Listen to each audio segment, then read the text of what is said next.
बिस्मिल्लाहिर्रहमानिर्रहीम, अस्सलाम वालेकुम।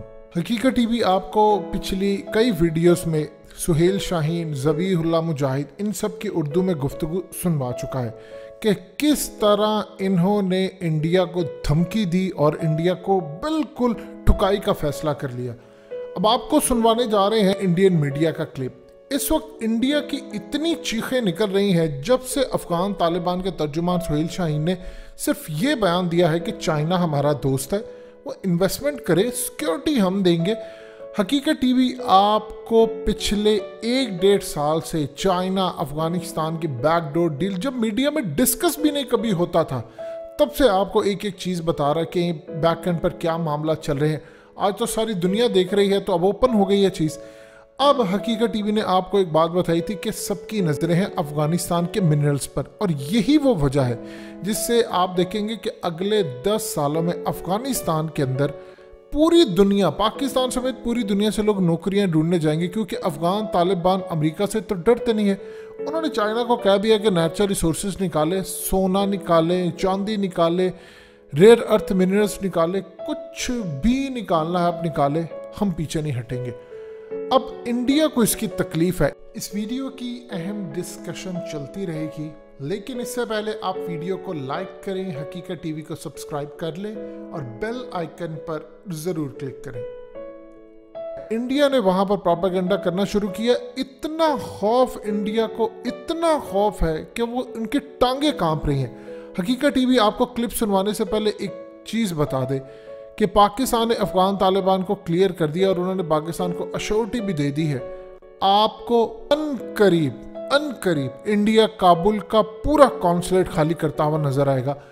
और इंडिया ने प्लान ये किया है कि जैसे ही करीब आएंगे अफगान तालिबान, हम यहाँ से निकल जाएंगे। सो इस पूरे खेल के अंदर आपको चीज़ें बड़ी स्मूथ अब नजर आएंगी और इंडिया की ठुकाई होने वाली। इंडिया कह रहा है कि चाइना अफगान तालिबान को इस्तेमाल कर रहा है और अब उन्होंने कश्मीर में उनको दाखिल करवाना और उनसे बहुत ज़्यादा ठुकाई करवानी इंडिया की। ये आप ज़रा क्लिप देखिएगा, फिर आपको बताते हैं कि इंडिया के साथ इस वक्त होने क्या वाला है। चाइना भी डबल साइड से लड़ाई के लिए तैयार है, अफगानिस्तान की साइड से और दूसरी साइड लद्दाख वाली।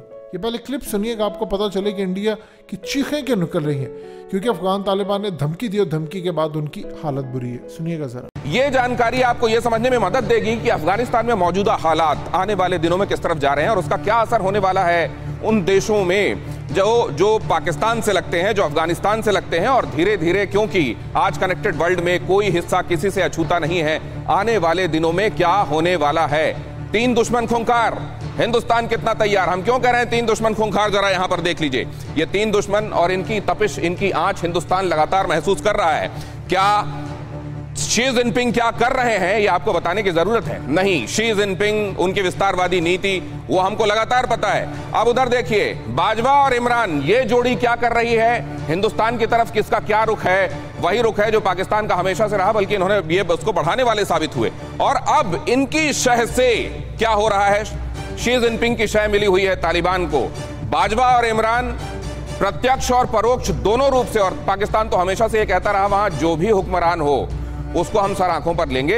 और आपको मालूम होगा कि तालिबान जब वहां काबिज था 1996 में, जबकि वो पीक पर था, अगर कोई इनका एहतराम करता था, इनको रिकॉग्नाइज करता था, तो वो सऊदी अरब था, वो पाकिस्तान था। और अगर ये हालात आने वाले दिनों में भी बनते हैं तो आप समझ लीजिए कि हिंदुस्तान के हिसाब से वो क्या होने वाला है। इसीलिए ये 3 दुश्मन खूंखार, हिंदुस्तान कितना तैयार, ये बातचीत हम लगातार कर रहे हैं। लेकिन चीन तालिबान मिलेंगे तो भारत के लिए चुनौती बनेंगे। असल में तालिबान ने स्पष्ट रूप से कह दिया है कि वो मित्र कंसीडर करते हैं चीन को और उइगर लड़ाकों को अपने यहां नहीं आने देंगे। अब आप देखिए कि क्या होगा यहां पर। चीन तालिबान मिलेंगे तो भारत के लिए चुनौती बनेंगे। क्या? पहली चुनौती आतंकवाद की, निश्चित रूप से बहुत बड़ी चुनौती है।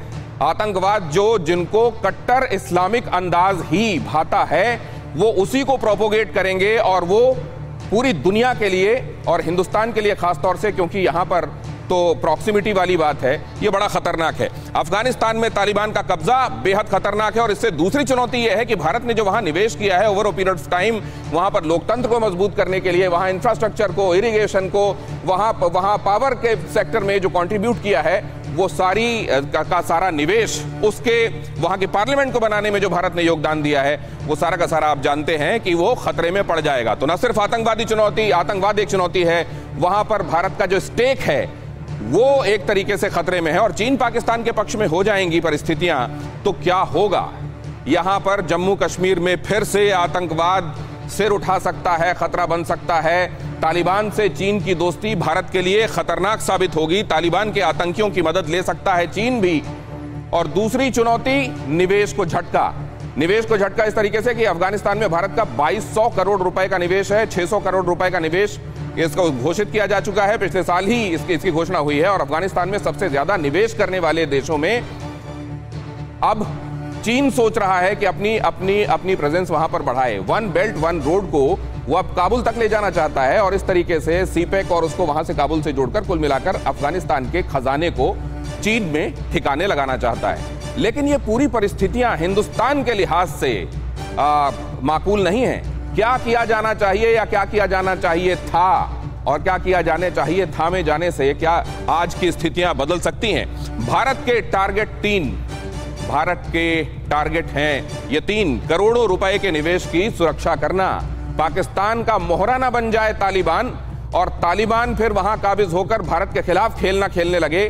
भारत विरोधी आतंकी समूहों को तालिबान का समर्थन न हासिल हो। और शायद इसीलिए यह भी कहा जा रहा है कि ISIS ड्रोन अटैक में जिसकी निशानदेही हुई थी उसको फिलहाल काबू में रखने के लिए तालिबान को कुछ हद तक शायद इग्नोर किया जा रहा है। हालांकि एक्सपर्ट्स इस बारे में ज्यादा अच्छी तरीके से रोशनी डाल सकेंगे। होती है, आपने सही कहा, 3 देश इसमें इन्वॉल्व हैं, चाइना, पाकिस्तान, इंडिया और एक उसके साथ है तालिबान। अब एक एक करके अगर आप देखें तो सबसे पहले ले लीजिए चाइना, जिसके बारे में आपने भी बात की। चाइना अपने आप को एक बड़ा भारी इंटरेस्ट देख रहा है अपना इन अफ़गानिस्तान। वो ये देख रहा है क्योंकि जो पॉलिटिकल इंटरेस्ट है वहाँ पे उसको वार्म वाटर पोर्ट्स मिलेंगे ईरान के ज़रिए या पाकिस्तान के ज़रिए। वो ये देख रहा है कि वो वहाँ पर किस तरह से बेल्ट एंड रोड को बढ़ा सकता है। आपको मालूम होगा चाइनीज़ पॉलिसी जो है, वो जो इतने पुअर देश होते हैं, जो इतने अमीर देश नहीं होते, उनके यहाँ पहले तो वो पैसे को इन्वेस्ट करता है, इंफ्रास्ट्रक्चर में इन्वेस्ट करता है और उसके बाद उसी पैसे को वापस लेने के लिए उसको कब्जे में कर लेता है। जिस तरह से आपने देखा पाकिस्तान में उसने किस तरह से पहले पैसा इन्वेस्ट किया और उसके बाद कब्जे में कर लिया। वही हरकत वो श्रीलंका में करने की कोशिश कर रहा है, वही हरकत वो यहाँ अफ़गानिस्तान में करेगा। पैसा एज ए पुअर कंट्री उनको देगा, उसके बाद बेल्ट एंड रोड करेगा, अपना फ़ायदा करेगा और उसके बाद वहाँ पर ट्रेड। सबसे बड़ी बात जो मैं समझता हूँ वो ये है कि अफ़गानिस्तान में नेचुरल रिसोर्सेज बहुत हैं और वो नेचुरल रिसोर्सेज को एक्सप्लॉइट करेगा चाइना और उससे वो पैसा कमाएगा। जहाँ तक पाकिस्तान और अफ़गानिस्तान का सवाल है, ये दोनों देश के लिए बड़ा ख़तरनाक बन सकता है। आपने सुना ये क्लिप, अब आपको समझ आ गई है कि इंडिया की चीखें क्यों निकल रही हैं। उनको अंदाज़ा हो चला है इस बात का कि हमारे साथ बहुत बुरा होने वाला है। लेकिन इंटरेस्टिंग सूरत हाल ये है कि इंडिया को अब चाइना बहुत ज़्यादा भारी पड़ने वाला है। उसकी रीज़न क्या है? इंडिया को वो इसलिए भारी पड़ने वाला है क्योंकि इंडिया अब अफ़गानिस्तान में अफ़गान तालिबान और चाइना के हाथों मार खाएगा। क्योंकि चाइना अफ़गान तालिबान की मदद करेगा। जिस तरह उसने उनकी हेल्प की है, तो सबसे पहले उन्होंने नॉन पश्तून एरियाज़ को कैप्चर किया, बदख्शां और ये वो, जहाँ पर ज़्यादा नेचुरल और मिनरल्स जो भी रिसोर्सेज है वो है। अब दूसरी साइड पर अफ़गान तालिबान जब इंडिया का सफाया करेंगे तो यहाँ से चाइना पूरी तरह चढ़ दौड़ेगा और आहिस्ता आहिस्ता आने वाले वक्त के अंदर सिंकियान सूबे में भी अफ़गान तालिबान उनकी मदद करेगा। सो चाइना वहाँ से हमला करेगा, ये यहाँ से करेंगे और इंडिया की टुकाई पूरी तरह होगी।